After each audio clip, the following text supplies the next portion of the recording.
ओम शांति। आज हम बाबा के अव्यक्त रूप से चले हुए महावाक्य सुनेंगे। ये रिवाइज्ड कोर्स है 1 अक्टूबर 1987 का। आज की वाणी में बाबा विभिन्न वर्गों की सेवा के लिए प्रेरणाएं दे रहे हैं और इसके साथ ही जो महामंडलेश्वरों का संगठन हुआ उसकी भी बधाई दे रहे हैं। तो बाबा कहते आज की वाणी का सार है, ईश्वरीय स्नेह जीवन परिवर्तन का फाउंडेशन है। ईश्वरीय स्नेह जीवन परिवर्तन का फाउंडेशन है। आज स्नेह के सागर अपने स्नेही बच्चों से मिलने आए हैं। बाप और बच्चों का स्नेह विश्व को स्नेह सूत्र में बांध रहा है। जब स्नेह के सागर और स्नेह संपन्न नदियों का मेल होता है तो स्नेह भरी नदी भी बाप समान मास्टर स्नेह का सागर बन जाती है।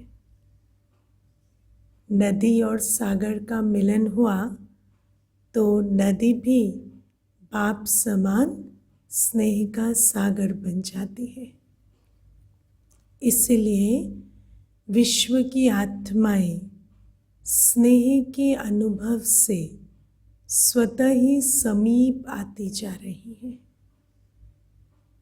हम बच्चे जो स्नेह के सागर बाबा के साथ बुद्धि योग जोड़कर बैठे हैं, जो बाबा के स्नेह में समाये हुए हैं, हमसे विश्व की सभी आत्माओं को स्नेह का अनुभव हो रहा है।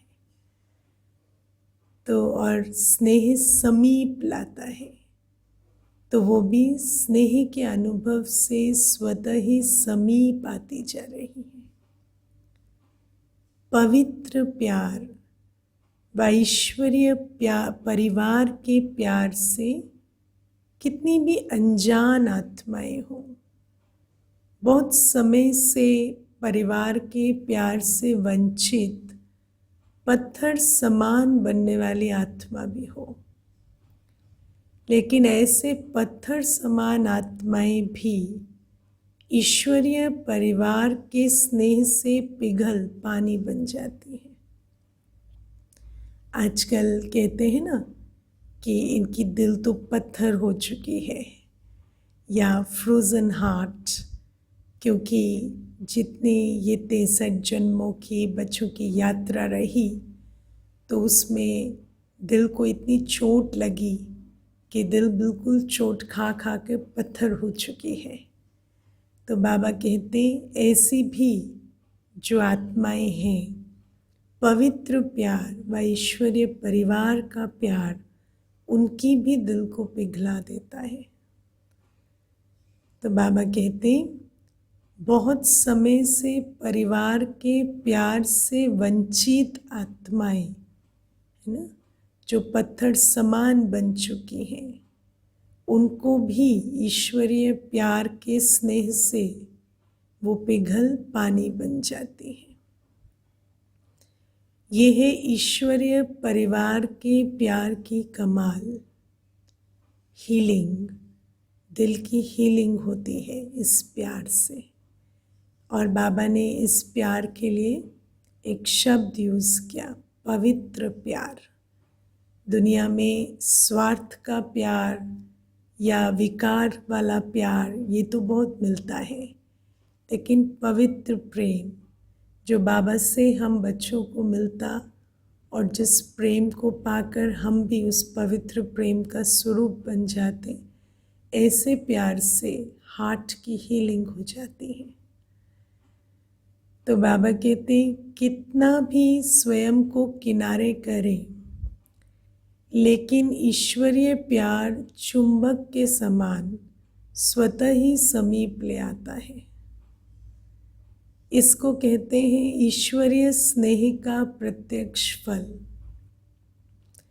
कितना भी कोई स्वयं को अलग रास्ते वाला माने, ये हमारा रास्ता नहीं है, या हम तो उनके हैं या उस पंथ के हैं, लेकिन ईश्वरीय स्नेह सहयोगी बनाए, आपस में एक हो, आगे बढ़ने के सूत्र में बांध देता है। हर एक को अपनेपन की भावना आती है। भले ही लगेगा ये हमारा मार्ग नहीं है, लेकिन फिर भी लगेगा एक अपनेपन की भावना जो है कि हम आपस में एक हैं, ये सूत्र में बांध देती है आत्मा को। ऐसा अनुभव किया ना, तो बाबा कहते हैं अभी जब तुम विभिन्न वर्गों की सेवा कर रहे हो तो इस पवित्र प्रेम की शक्ति को अनुभव किया ना। बाबा कहते स्नेह पहले सहयोगी बनाता है। बाबा ने हमें नियम बताया है, सहयोगी सो सहजयोगी। तो बाबा कहते पहले स्नेही बनते हैं, पवित्र प्रेम के सूत्र में बंध जाते हैं, फिर सहयोगी बनते हैं।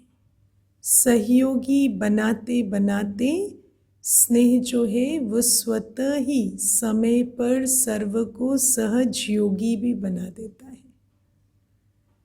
सहयोगी बनने की निशानी है, आज सहयोगी हैं और कल सहज योगी बन जाएंगे। ईश्वरीय स्नेह परिवर्तन का फाउंडेशन है, अथवा जीवन परिवर्तन का बीज स्वरूप है। जिन आत्माओं में ईश्वरीय स्नेह की अनुभूति का बीज पड़ जाता है, तो ये बीज सहयोगी बनने का वृक्ष स्वतः ही पैदा करता रहेगा और समय पर सहज योगी बनने का फल दिखाई देगा। बीज है ईश्वरीय स्नेह का अनुभव, और जो आत्माएं इस ईश्वरीय स्नेह के अनुभवी बनी, उनमें निशानी क्या दिखाई देती कि वो सहयोग, बाबा कहते कि सहयोग का वृक्ष जो है वो स्नेह उत्पन्न करता और समय आने पर सहज योगी बनने के फल की प्राप्ति कराता। दुनिया में जो आत्माएं योगी बनने का बहुत पुरुषार्थ करती, वो इतने पुरुषार्थ के बाद भी योगी नहीं बन पाती। लेकिन जो ईश्वरीय प्यार का अनुभव करते और फिर उस स्नेह से सहयोग का वृक्ष उत्पन्न होता, तो उस वृक्ष में समय आने पर सहज योग का फल भी लग जाता। तो बाबा कहते क्योंकि परिवर्तन का बीज फल जरूर दिखाता है, क्योंकि सहयोगी बने तो परिवर्तन किया ना। सहयोग में कई शक्तियों को यूज़ करना पड़ता है, गुण स्वरूप बनना पड़ता है। तो सहयोगी बनने में ही अपने संस्कारों को परिवर्तन कर दिया, स्नेही बनने में ही कर दिया, तो फिर सहज योगी बनने का फल मिल जाता है। बाबा कहते सिर्फ कोई फल जल्दी निकलता है, कोई फल समय पर निकलता है। चारों ओर देखो, आप सभी मास्टर स्नेह के सागर विश्व सेवाधारी बच्चे क्या कार्य कर रहे हो। विश्व में ईश्वरीय परिवार के स्नेह का बीज बो रहे हो। हमारी सेवा ही यही है। बाबा ने स्लोगन भी दिया ना कि स्नेह से भरपूर बनो और स्नेह बांटो। तो बाबा कहते कि हम कार्य ही यही कर रहे हैं कि स्नेह के सागर बाबा से खुद भी स्नेही बनते जा रहे हैं और फिर वो स्नेह का बीज बो रहे हैं। तो बाबा कहते कि विश्व में ईश्वरीय परिवार के स्नेह का बीज बो रहे हो। जहाँ भी जाते हो, चाहे कोई नास्तिक हो व आस्तिक हो। नास्तिक माना बाबा को जानने वाले, बाबा को ना जानने वाले, और आस्तिक माना बाबा को जानने वाले।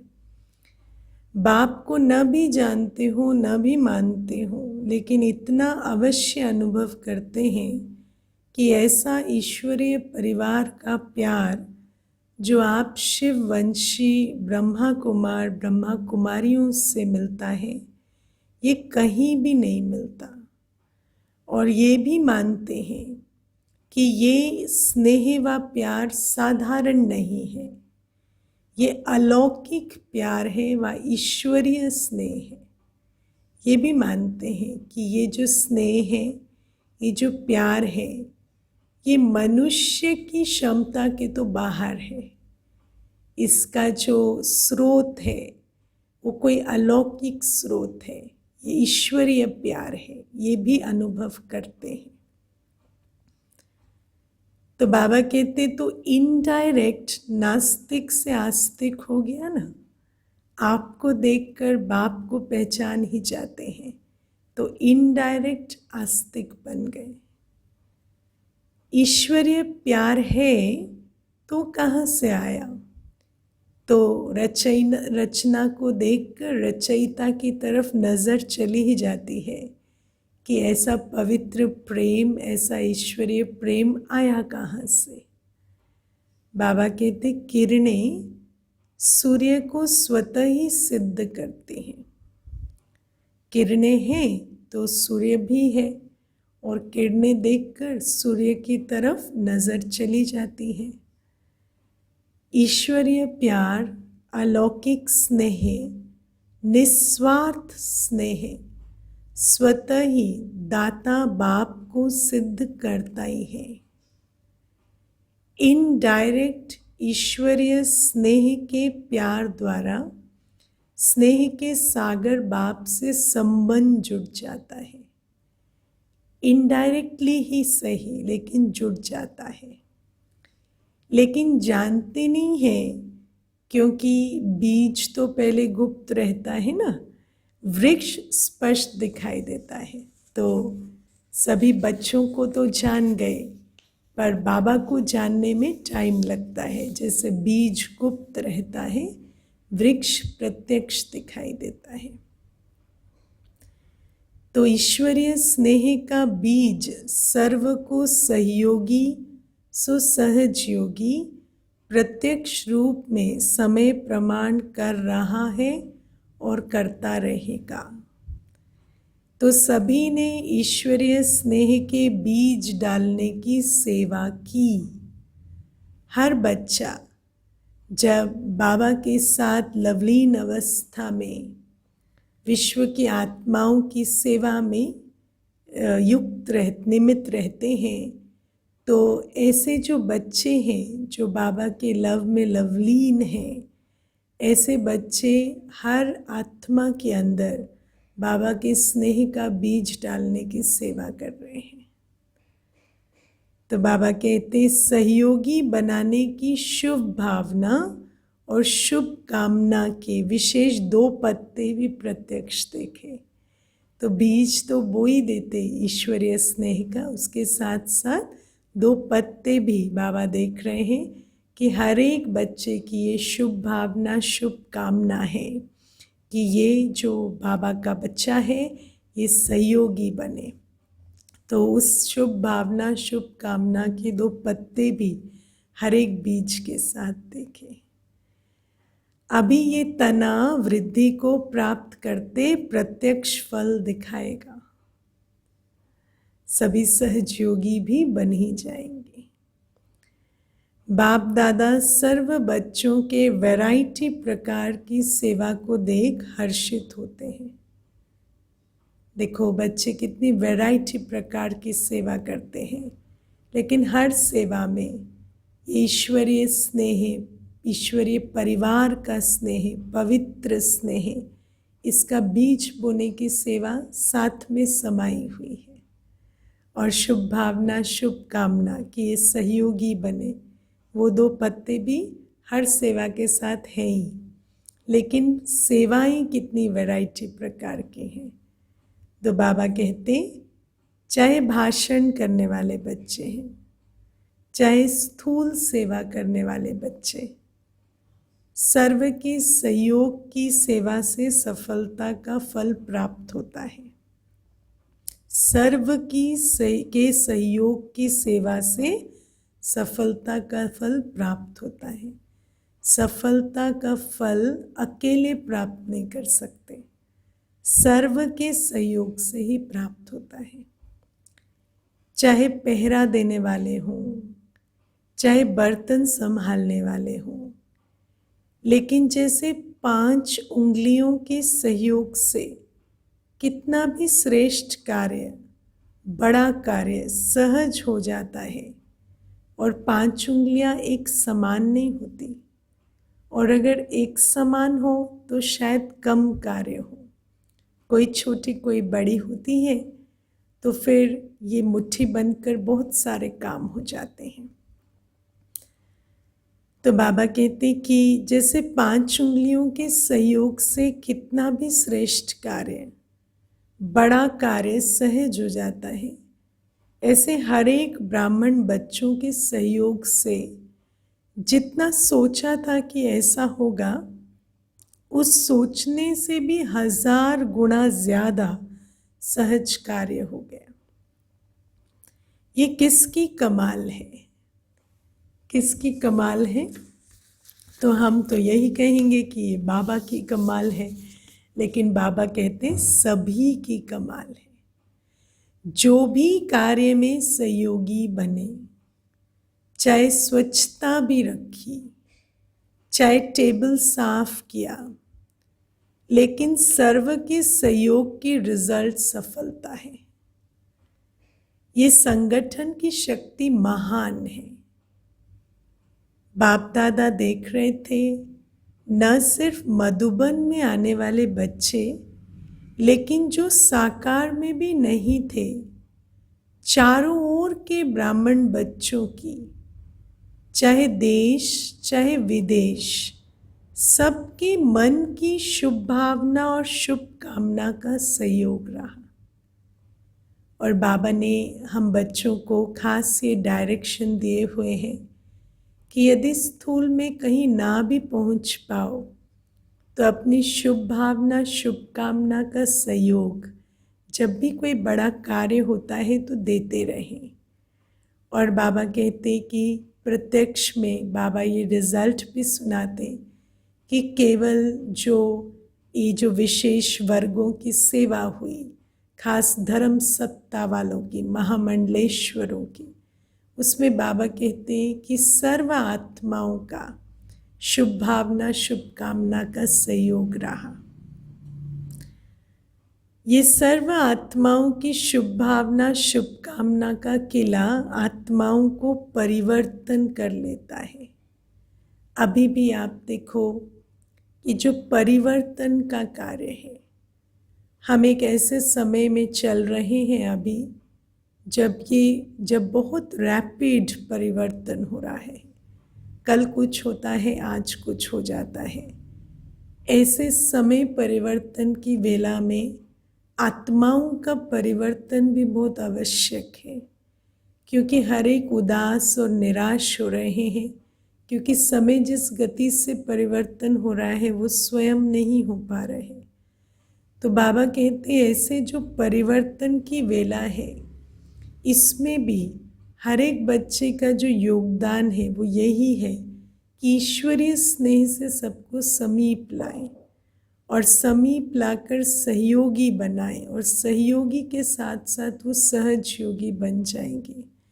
क्योंकि सहयोग से जो दुआएं मिलती हैं उससे विकर्म विनाश होते, और उसके कारण ही जो योग में बाधाएं आती थी वो खत्म हो जाती, और आत्मा का योग बाबा से लग जाता।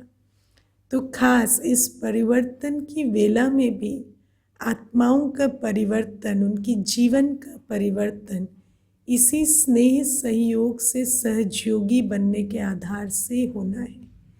और बाबा कहते कुछ बच्चे इस सेवा में डायरेक्ट हैं, निमित्त, कुछ जो हैं वो अपनी शुभ भावना शुभ कामना का सहयोग देते, कुछ और प्रकार के सहयोग देते, चाहे तन का, चाहे धन का, चाहे समय का, चाहे संबंध का, तो बाबा कहते सही, सबके सहयोग से ये परिवर्तन का कार्य हो रहा है।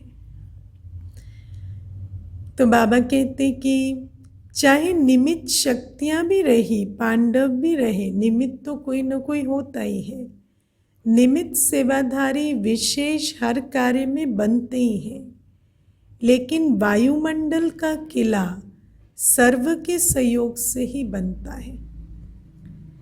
निमित्त बनने वाले बच्चों को भी बाप दादा मुबारक देते हैं, लेकिन सबसे ज़्यादा मुबारक सभी बच्चों को। बाप को बच्चे मुबारक क्या देंगे, क्योंकि बाप तो अव्यक्त हो गए। व्यक्त में तो बच्चों को निमित्त बनाया ना, इसलिए बाप दादा सदा बच्चों के ही गीत गाते हैं ना। बाबा पहले बच्चों को आगे बढ़ाते और फिर बच्चों के गीत गाते। आप बाप के गीत गाओ और बाप आपके गीत गाए। जो भी किया बहुत अच्छा किया। भाषण करने वालों ने भाषण अच्छे किए, स्टेज सजाने वालों ने स्टेज अच्छी सजाई, और विशेष योग युक्त भोजन बनाने वाले, खिलाने वाले, सब्जी काटने वाले रहे। पहले फाउंडेशन तो सब्जी कटती है, सब्जी नहीं कटे तो ब्रह्म भोजन क्या बनेगा, है ना। सब डिपार्टमेंट वाले ऑल राउंड सेवा के निमित्त रहे। माना हर एक डिपार्टमेंट, भले डिपार्टमेंट कोई विशेष सेवा के नियुक्त हैं, लेकिन फिर भी ऑल राउंड सेवा, क्योंकि हर एक डिपार्टमेंट वाले योग युक्त रहे, वृत्ति से वातावरण भी तैयार कर रहे हैं, और उसके साथ साथ खास अपनी मनसा सेवा से, शुभ भावना, शुभ कामना से भी आत्माओं को समीप ला रहे हैं। सुनाया ना, अगर सफाई वाले सफाई नहीं करते तो भी प्रभाव नहीं पड़ता। हर एक का चेहरा ईश्वरीय स्नेह संपन्न नहीं होता तो सेवा की सफलता कैसे होती। मान लो सारा कुछ हो रहा है पर चेहरे पर ईश्वरीय स्नेह की झलक ही नहीं है तो सेवा सफल होगी। तो बाबा कहते चेहरा भी सेवा कर रहा है, हाथ भी सेवा कर रहे हैं, मन भी सेवा कर रहा है, वृत्ति भी सेवा कर रही है। तो बाबा कहते सभी ने जो भी कार्य किया स्नेह भर कर के किया, इसलिए उन्हों में भी स्नेह का बीज पड़ा। बाबा कहते आपने स्नेह भरकर कार्य किया तो आने वालों में भी स्नेह का बीज पड़ा। उमंग उत्साह से किया इसलिए उन्हों में भी उमंग उत्साह रहा। कितनी सुंदर विधि बाबा बताते। सेवा करते हैं लेकिन स्नेह भरकर करेंगे तो आने वालों में भी स्नेह का बीज पड़ता है। सेवा कर रहे हैं लेकिन उमंग उत्साह से कर रहे हैं तो आने वाला भी उमंग उत्साह वाला बनता है। जैसे कहते हैं ना, माँ बच्चे को जन्म देती है तो जैसी माँ की अवस्था होती है ऐसे बच्चे की अवस्था बनती है। ऐसे ही हम जो निमित्त बने हुए बच्चे हैं, हमारी जो स्थिति होती, अगर हम स्नेह सागर से स्नेह युक्त हैं, उमंग उत्साह से भरपूर हैं, तो आने वालों में भी वो बीज पड़ जाता।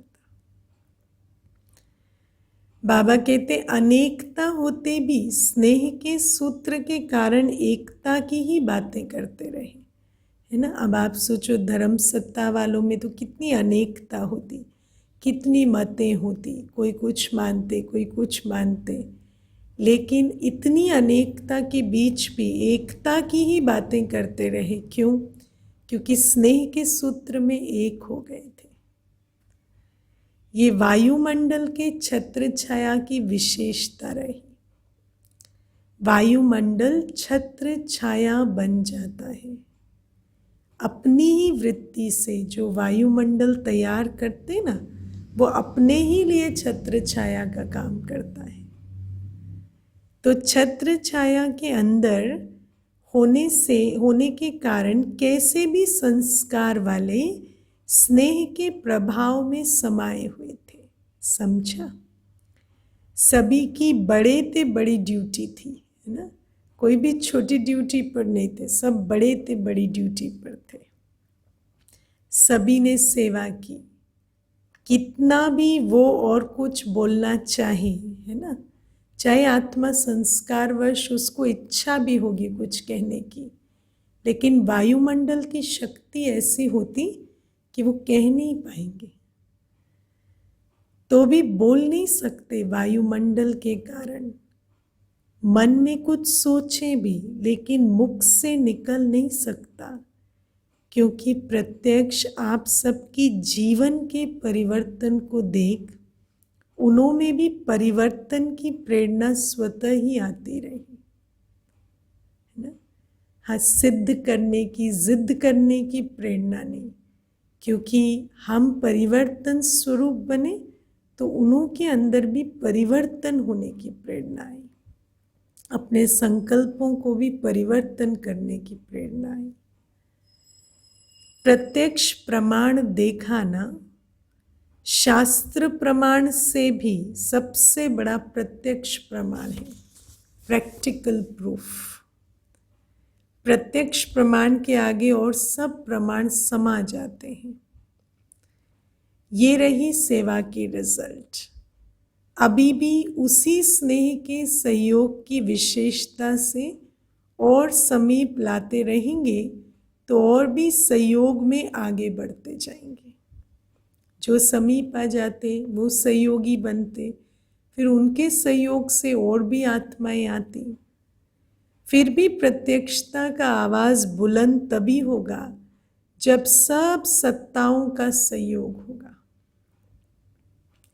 विशेष सर्व सत्ताएं, कौन कौन से सत्ताएं हैं, है ना। दुनिया में धर्म सत्ता, राज सत्ता, विज्ञान की सत्ता, अर्थशास्त्र की सत्ता। तो बाबा कहते सर्व सत्ताएं जो हैं जब मिलकर एक आवाज बुलंद करें तभी प्रत्यक्षता का पर्दा विश्व के आगे खुलेगा। जब सभी कहें यही है तभी प्रत्यक्षता का पर्दा खुलेगा। वर्तमान समय जो सेवा का प्लान बनाया है वो इसलिए ही बनाया है ना, क्योंकि खास बाप दादा के डायरेक्शन पर विंग्स की सेवाएं शुरू हुई, विभिन्न वर्गों की 19 विंग्स बने। क्यों? क्योंकि विंग्स के थ्रू अलग अलग वर्गों की आत्माओं की सेवा हुई। उन वर्गों में जो विशिष्ट हैं उनको समीप लाकर, संबंध में लाकर, उनके द्वारा उनके जो वर्ग की आत्माएं हैं उनकी सेवा का प्रावधान बनाया गया। तो बाबा कहते सभी वर्ग वाले अर्थात सत्ता वाले संपर्क में, सहयोग में आए, स्नेह में आए तो फिर संबंध में आकर एक्सक्यूज मी, सहज योगी बन जाएंगे। अगर कोई भी सत्ता सहयोग में नहीं आती है तो सर्व के सहयोग का जो कार्य रखा है वो सफल कैसे होगा। सर्व के सहयोग का कार्य सफल नहीं हो सकता जब तक सर्व सत्ता वाले संबंध में ना आए। तो बाबा कहते हैं अभी फाउंडेशन पड़ा विशेष सत्ता का। सबसे पहले कौन से सत्ता वालों की सेवा हुई? धर्म सत्ता वालों की। धर्म सत्ता सबसे बड़े ते बड़ी सत्ता है ना। उस विशेष सत्ता द्वारा फाउंडेशन आरंभ हुआ। स्नेह का प्रभाव देखा ना। वैसे लोग क्या कहते थे कि ये इतने सब इकट्ठे कैसे बुला रहे हो, इतने सारे धर्म नेताओं को इकट्ठे कैसे बुला रहे हो, इनकी तो इतनी मतें होंगी, आपस में मतभेद भी होंगे। ये लोग भी सोचते रहे ना, लेकिन ईश्वरीय स्नेह का सूत्र एक था ना? क्योंकि धर्म सत्ता वाले भी ईश्वर से स्नेह तो रखते ही हैं, चाहे किसी भी मत पर चलते हैं। और फिर जब हम बच्चे उस ईश्वरीय स्नेह का स्वरूप बनकर उनसे मिले तो उनके अंदर भी वो ईश्वरीय स्नेह का अनुभव आपस में भी उनको एक साथ ले आया। इसलिए अनेकता के विचार होते हुए भी सहयोगी बनने का विचार एक ही रहा। ऐसे सभी सत्ताओं को सहयोगी बनाओ। बन भी रहे हैं, लेकिन और भी समीप सहयोगी बनाते चलो, क्योंकि अभी गोल्डन जुबली समाप्त हुई, 87 है, तो गोल्डन जुबली समाप्त हुई। बाबा कहते तो अभी से और प्रत्यक्षता के समीप आ गए। और आप सोचो अभी हम कहाँ आ गए? अब तो हम बिल्कुल प्रत्यक्षता पर आ गए। तो आज जो बाबा विधि बता रहे हैं, इसी विधि से हमें प्रत्यक्षता का नगाड़ा अब बजाना है। डायमंड जुबली अर्थात प्रत्यक्षता का नारा बुलंद करना। तो इस वर्ष से प्रत्यक्षता का पर्दा अभी खुलने आरंभ हुआ है। डायमंड जुबली भी पूरी हो गई। अब तो हम बिल्कुल समाप्ति के निकट आ गए। तो बाबा कहते अब तो प्रत्यक्षता का झंडा पूरा ही बुलंद कर देना है। तो बाबा कहते हैं कि एक तरफ विदेश द्वारा भारत में प्रत्यक्षता हुई, क्योंकि विदेश के भाई बहनों ने जो सेवाएं की उससे ये अनुभव हुआ। भारतवासी, बाबा ने हमेशा कहा कि भारत के कुंभकर्णों को विदेशी जगाएंगे। तो विदेश के भाई बहनों ने जब सेवाएं की तो फिर भारतवासियों की नींद जागी कि हाँ यहाँ कुछ हो रहा है। दूसरा यूएन में, क्योंकि यूनाइटेड नेशंस की सेवाओं में बाबा के बच्चे बहुत आगे आए, तो उनके साथ संबंध बनने से भी भारतवासियों को जागृति आई कि अच्छा, जब यूएन भी इनको रिकॉग्नाइज कर रहे हैं तो फिर हमें भी सुनकर देखना चाहिए। तो बाबा कहते हैं एक तरफ विदेश द्वारा भारत में प्रत्यक्षता हुई, दूसरी तरफ निमित्त महामंडलेश्वरों द्वारा कार्य की श्रेष्ठता की सफलता। विदेश में यूएन वाले निमित्त बने, वे भी विशेष नामी ग्रामी, और भारत में भी नामी ग्रामी धर्म सत्ता है। तो धर्म सत्ता वालों द्वारा धर्म आत्माओं की प्रत्यक्षता हो। बाबा हम बच्चों को देवी देवता धर्म की स्थापना करने वाली आत्माएं हैं। तो बाबा कहते विशेष धर्म सत्ता वालों द्वारा धर्म आत्माओं की प्रत्यक्षता हो, ये है प्रत्यक्षता का पर्दा खुलना आरंभ होना। अर्जुन खुलना आरंभ हुआ है, अभी खुलने वाला है, पूरा नहीं खुला है, आरंभ हुआ है। विदेश के बच्चे जो कार्य की निमित्त बने, ये भी विशेष कार्य रहा। प्रत्यक्षता के विशेष कार्य में इस कार्य के कारण निमित्त बन गए, क्योंकि प्रत्यक्षता में ये कार्य विशेष रहा, तो प्रत्यक्षता के कार्य में भी निमित्त बन गए। भारत में हलचल तो मचा ली ना, सबके कानों तक आवाज क्या, ये विदेश का बुलंद आवाज भारत के कुंभकर्णों को जगाने के निमित्त तो बन गया, लेकिन अभी सिर्फ आवाज गया है, अभी और जगाना है, उठाना है। अभी सिर्फ कानों तक आवाज पहुंचा है। सोए हुए को अगर कान में आवाज जाता है तो थोड़ा हिलता है ना, हलचल तो करता है ना, तो हलचल पैदा हुई। लेकिन वो उठ खड़ा हो, उसके लिए तो आवाज थोड़ा और बुलंद करना होगा। हलचल में थोड़े जागे हैं, समझते कि ये भी कुछ है। अभी जागेंगे तब जब और जोर से आवाज करेंगे। अभी पहले भी थोड़ा जोर से हुआ, ऐसे ही कमाल तब हो जब सब सत्ता वाले इकट्ठे स्टेज पर स्नेह मिलन करें। बाबा ने सब सत्ता वाले इकट्ठे स्टेज पर स्नेह मिलन करें। वैसे तो इस तरह की कॉन्फ्रेंसेस भी हुई बाबा की भविष्यवाणी अनुसार। तो बाबा कहते हैं तब सब सत्ता की आत्माओं द्वारा ईश्वरीय कार्य की प्रत्यक्षता आरंभ हो, तब प्रत्यक्षता का पर्दा पूरा खुलेगा। इसलिए अभी जो प्रोग्राम बना रहे हो उसमें ये लक्ष्य रखना कि सब सत्ताओं का स्नेह मिलन हो। बाबा कहते हर वर्ग के विशिष्ट इकट्ठे आए और ऐसी बहुत सेवाएं हुई। सब वर्गों का स्नेह मिलन तो हो सकता है। जैसे साधारण साधुओं को बुलाते तो कोई बड़ी बात नहीं, लेकिन ये महामंडलेश्वरियों को बुलाया ना। ऐसे तो शंकराचार्य की भी इस संगठन में और ही शोभा होती। बाबा का संकल्प था, लेकिन अब उसका भी भाग्य खुल जाएगा। अंदर से तो फिर भी सहयोगी हैं।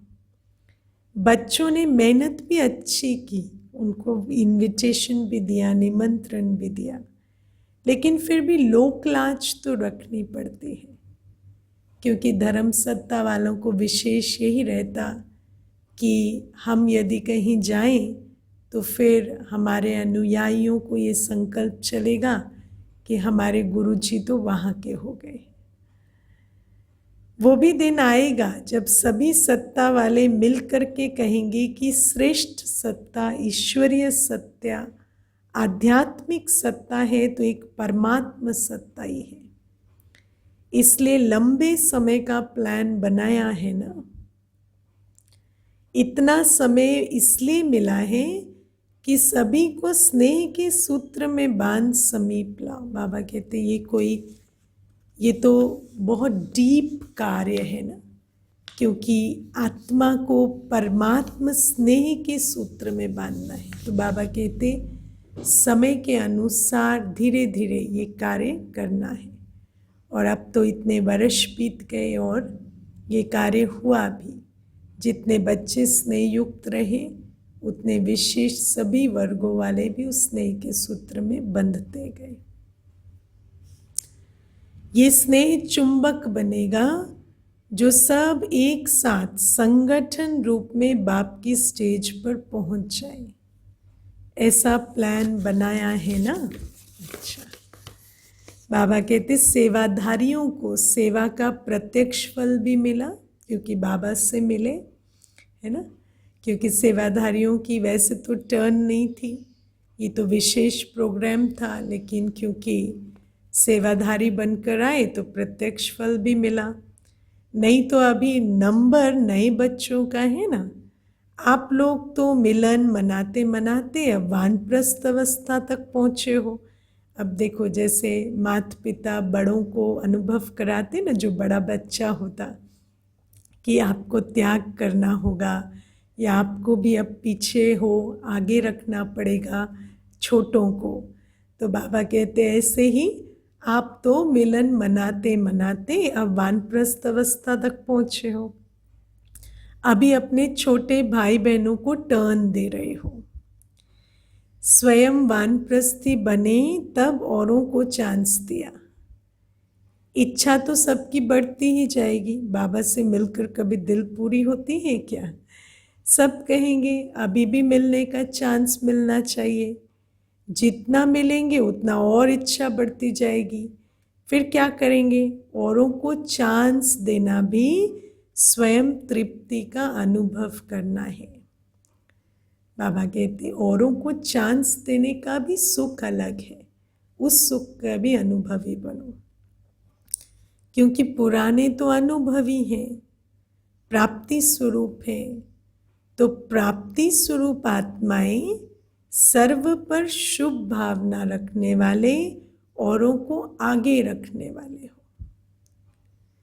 या समझते हो हम तो मिल लेवे, है ना। बाबा कहते बड़े ऐसा तो नहीं सोचते कि हम तो मिल लेवे, बाकी आने वाले देखा जाएगा। इसमें भी निस्वार्थी बनना है। बाबा हमें क्या नहीं सिखाते, है ना। बाबा हमें व्यवहार सिखाते, बाबा हमें सोचना सिखाते, बाबा हमें मर्यादाएं सिखाते, जीवन शैली सिखाते।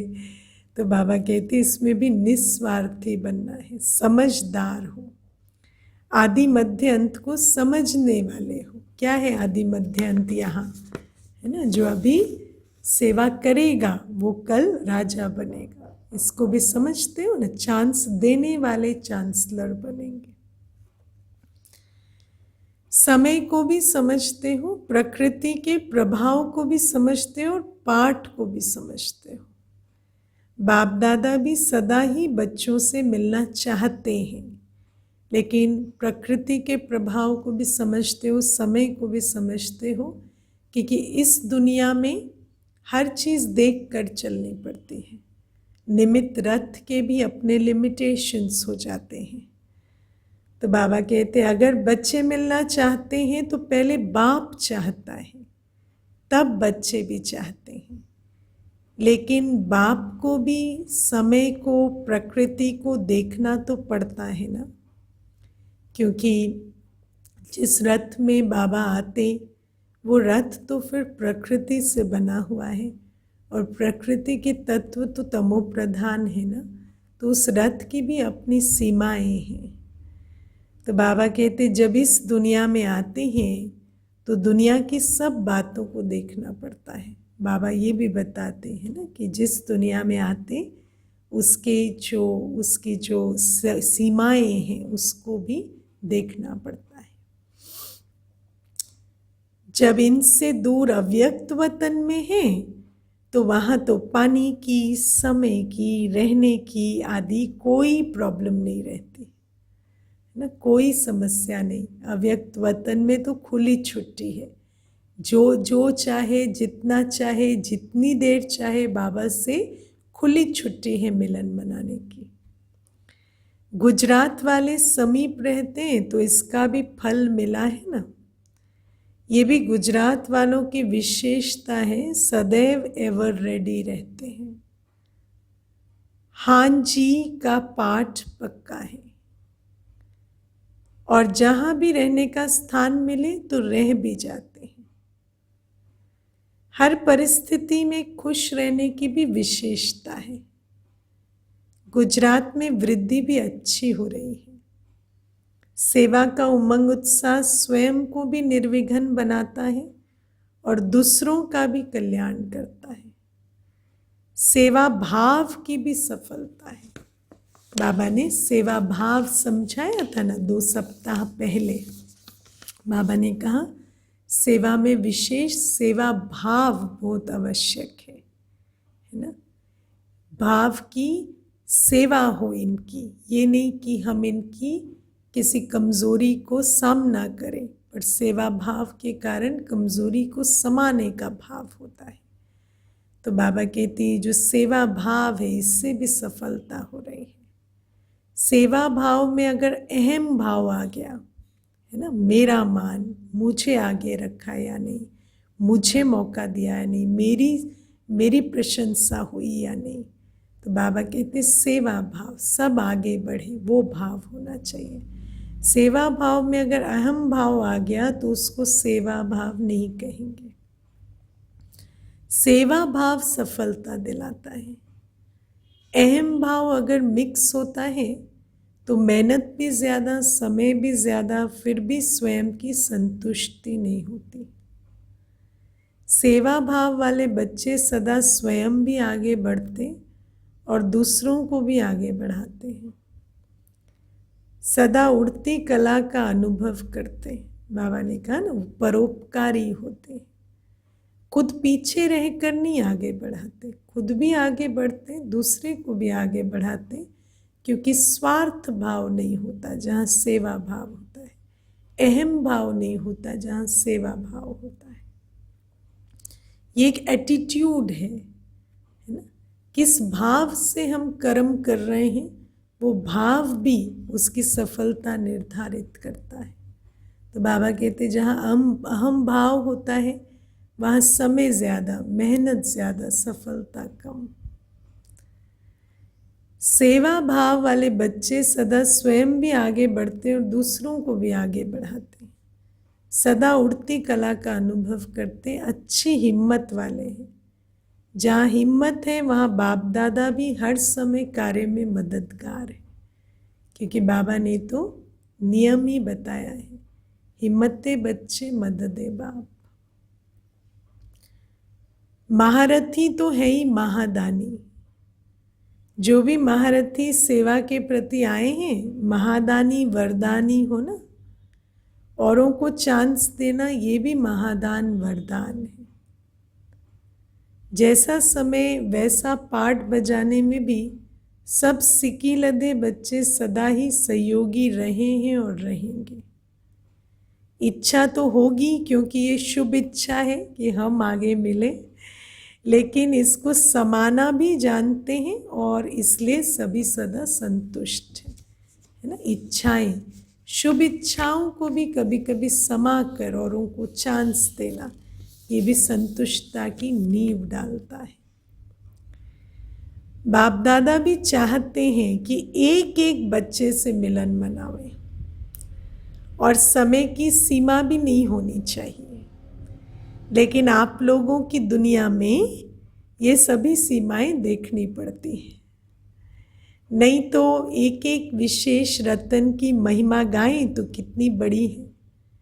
कम से कम एक एक बच्चे की विशेषता का एक एक गीत तो बना सकते हैं, लेकिन इसलिए कहते हैं वतन में आओ जहाँ कोई सीमा नहीं है ना। बाबा कहते यहाँ तो समय की सीमा में कितने बाबा के अमूल्य रतन है, कितने बाबा गीत गाएं, तो बाबा कहते अव्यक्त वतन में आओ, वहाँ कोई सीमा नहीं है। अच्छा, सदा ईश्वरीय स्नेह में समाये हुए, सदा हर सेकंड सर्व के सहयोगी बनने वाले, सदा प्रत्यक्षता के पर्दे को हटाए बाप को विश्व के आगे प्रत्यक्ष करने वाले, सदा सर्व आत्माओं को प्रत्यक्ष प्रमाण स्वरूप बन आकर्षित करने वाले, सदा बाप और सर्व के हर कार्य में सहयोगी बन एक का नाम बाला करने वाले, ऐसे विश्व के इष्ट बच्चों को, विश्व के विशेष बच्चों को बाप दादा का अति स्नेह संपन्न याद प्यार, साथ साथ सर्व देश विदेश के स्नेह से बाप के सामने पहुँचे हुए सर्व समीप बच्चों को सेवा की मुबारक के साथ साथ बाप दादा का विशेष याद प्यार स्वीकार हो। ऐसे मीठे प्यारे बाबा को भी हम बच्चों का याद प्यार नमस्ते और गुड मॉर्निंग। ओम शांति। वरदान है, नॉलेजफुल की विशेषता द्वारा संस्कारों की टक्कर से बचने वाले कमल पुष्प समान न्यारे व साक्षी भव। बाबा कहते संस्कार तो अंत तक किसी के दासी के रहेंगे, किसी के राजा के। संस्कार बदल जाए ये इंतजार नहीं करो। कई बार कहते हैं ना, देखो ये कब बदलेंगे, इतना समय हो गया। लेकिन मेरे ऊपर किसी का प्रभाव ना हो। पुरुषार्थ किस दिशा में करना है, इसमें नहीं कि उनके संस्कार बदलने का इंतजार करें। ये पुरुषार्थ कि उनका संस्कार जो है वो अपने समय से बदले, लेकिन मुझ पर उसका प्रभाव ना हो। क्योंकि एक तो हर एक के संस्कार भिन्न हैं, दूसरा माया का भी रूप बनकर आते हैं। क्योंकि हमारे पेपर भी तो आने हैं ना, तो कोई तो निमित्त भी बनेंगे। इसलिए कोई भी बात का फैसला मर्यादा की लकीर के अंदर रहकर करो। किसी ने कुछ भी बोला, कुछ भी किया, हमें कैसे रिस्पॉन्ड करना है वो तय करना है मर्यादा की लकीर के अंदर। मैं वो करूं जो श्रीमत प्रमाण है। मैं अपनी मर्यादा की लकीर का उल्लंघन नहीं करूं, किसी का रोंग देखकर मैं रोंग ना हो जाऊं। भिन्न भिन्न संस्कार होते हुए भी टक्कर ना हो, इसके लिए नॉलेजफुल बन कमल पुष्प समान न्यारे व साक्षी रहो। नॉलेजफुल कि मुझे कर्म कर्म विकर्म की गति का ज्ञान है, अच्छे बुरे का ज्ञान है, श्रीमत का पता है, तो मुझे मर्यादा की लकीर के अंदर रहकर चलना है। ये नॉलेजफुल अवस्था, इससे कमल पुष्प समान न्यारे और प्यारे हो जाएंगे कि वो जो कर रहे हैं उससे मेरे कर्म पर कोई प्रभाव नहीं है, मुझे नॉलेज के आधार से कर्म करना है, मुझे उनके कर्मों के आधार से कर्म नहीं करना है, उनका कर्म मेरे कर्म का आधार नहीं है, मेरे कर्म का आधार मेरा ज्ञान स्वरूप है, और इसी से न्यारे और प्यारे कमल पुष्प समान हो जाएंगे। स्लोगन है, हठ व मेहनत करने के बजाय रमणीकता से पुरुषार्थ करो। बाबा कहते कोई हठ व मेहनत नहीं, बाबा पुरुषार्थी जीवन में रमणीकता का बैलेंस होना चाहिए। ओम शांति।